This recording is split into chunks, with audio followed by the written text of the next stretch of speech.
नमस्कार जय जगन्नाथ मुझे आज पहुँची केन्द्रापड़ा जिलार माँ पथरकणी जो जगह आविर्भाव होती आम से जगह को जीवा मो वीडियो मध्यम आपको देखी माँ पथरकणी केमी पूजा अर्चना पाँच पथरकणी केन्द्रापड़ा जिलार गोटे प्रसिद्ध स्थान माँ एटी क्यों आदिम काल पूजा पाँच तो चलतु वीडियो को शेष पर्यंत देखु क्यों आदिम काल एठार पूजा पाँच कहीं ये हूँ केन्द्रापड़ारू आप जाऊँ पट्टामुंडई रोड रे आपण बाटर माँ शक्तिपीठ जहाँकि माँ पथरकणी पूजा पाँच प्रत्येक गाड़ी एटी रही था नना चंदन फूल दे था बाटर गला बेले शुभ मंगली था माँ आशीर्वाद यात्री मैंने दूरयात्रा यात्रा कर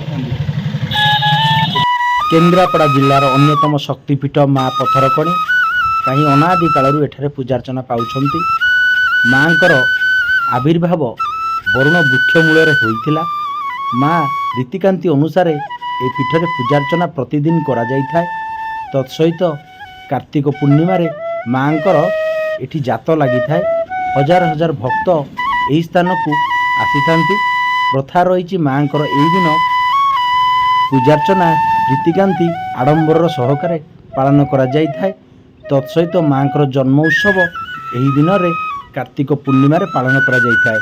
माँकर रूपा मुकुट सुंदर शोभित मंडित करुछि।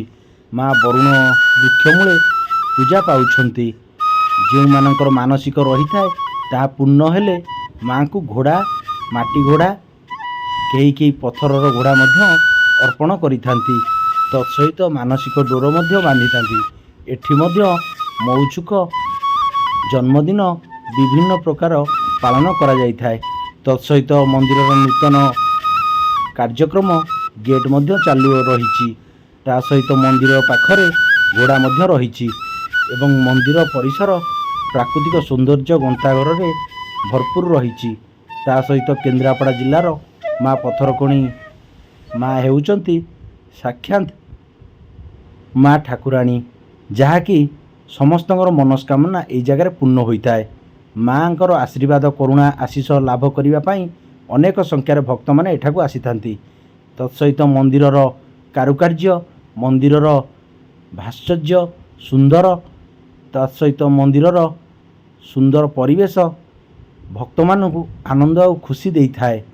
तत्सहित मंदिरर पारिपार्श्विक परिवेश एवं ये रास्तार यात्री जीवा आसवा बेले अनेक संख्यार गाड़ी रही जाइथांती मंदिर पाखरे जहाँकि रास्तार शुभाशीष और मंगल कामना करने यात्रा सुफल होगापाई अनेक संख्यार भक्त माने गाड़ी को अटकाई पूजार्चना करिथांती एवं ता सहित नना चंदन धूप सिंदूर दे गाड़ी को पूजार्चना करिथांती। ये होची केन्द्रापड़ा जिलार पवित्रमय शक्तिपीठ भाव परिचित।